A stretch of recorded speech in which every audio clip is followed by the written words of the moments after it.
കഥയുടെ അവസാന ഭാഗം. സമുദ്രത്തിൻ്റെ അടിയിലും ഈ സൗദത്തിൽ അള്ളാഹുവിന് ഇബാദത്ത് ചെയ്തുകൊണ്ട് ഞാൻ കഴിയുകയാണ്. സമുദ്രത്തിൻ്റെ അടിയിലായതുകൊണ്ട് ഒരു വിഷവുമില്ല. വിശപ്പിൻ്റെ സമയത്ത് ഈ കാണുന്ന പാത്രത്തിലേക്ക് നോക്കിയാൽ മതി. ഒരു പാനീയം പാത്രത്തിൽ പ്രത്യക്ഷപ്പെടും. തേനിനേക്കാൾ മധുരമുള്ളതും പാലിനേക്കാൾ വെണ്മയുള്ളതുമായ ഒരു പാനീയം പാത്രത്തിൽ വന്നു നിറയും. അല്പം കഴിഞ്ഞാൽ വിശപ്പോ ദാഹമോ ഇല്ല. എന്തൊരു സുഖമുള്ള ജീവിതം! ഇത് അള്ളാഹു എനിക്ക് തന്ന പ്രതിഫലമാണെന്ന് ഞാൻ വിശ്വസിക്കുന്നു.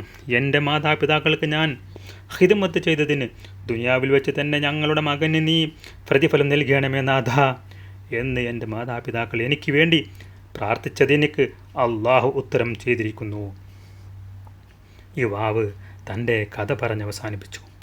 പിന്നീട് സുലൈമാൻ നബി അലൈഹിസ്ലാമിനോട് യുവാവ് പറഞ്ഞു, നിങ്ങൾ ഒരു പ്രവാചകൻ ആണെന്ന് ഞാൻ വിശ്വസിക്കുന്നു. പ്രവാചകന്മാരെ കാണാൻ വേണ്ടി മാത്രമേ സമുദ്രത്തിൻ്റെ ആയിൽ നിന്നും അള്ളാഹു എന്നെ കരക്കെത്തിക്കാറുള്ളൂ. പല പ്രവാചകന്മാരെയും ഞാൻ കണ്ടിട്ടുണ്ട്. അതിനാൽ അങ്ങയുടെ പേരെന്താണെന്ന് പറഞ്ഞാലും. സുലൈമാൻ നബി അലൈഹിസ്സലാം പേരും നാടും പറഞ്ഞു. ഇബ്രാഹിം നബിക്ക് ശേഷം 2400 വർഷം പിന്നിട്ടിരിക്കുന്നു എന്ന് സുലൈമാൻ നബി യുവാവിനെ അറിയിച്ചു. നിങ്ങൾക്ക് എൻ്റെ കൂടെ കുറച്ചു കാലം താമസിച്ചുകൂടെ? സുലൈമാൻ നബി യുവാവിനോട് ചോദിച്ചു. നിങ്ങൾ എന്നെ സമുദ്രത്തിലേക്ക് തന്നെ വിടുക, യുവാവ് പറഞ്ഞു. സുലൈമാൻ നബി അലൈഹിസ്സലാം അപ്രകാരം ചെയ്യുകയും ചെയ്തു.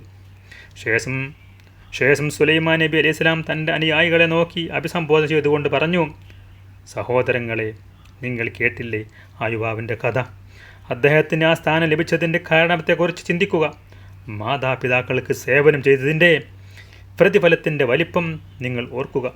അള്ളാഹുവിൻ്റെ അപാരമായ കഴിവും അവൻ്റെ അത്ഭുത ദൃഷ്ടാന്തവും മാതാപിതാക്കൾക്ക് സേവനം ചെയ്തതിൻ്റെ പ്രതിഫലവും കാണിക്കാൻ വേണ്ടിയാണ് അള്ളാഹു നമ്മെ ഈ സമുദ്ര തീരത്തേക്ക് എത്തിച്ചത്.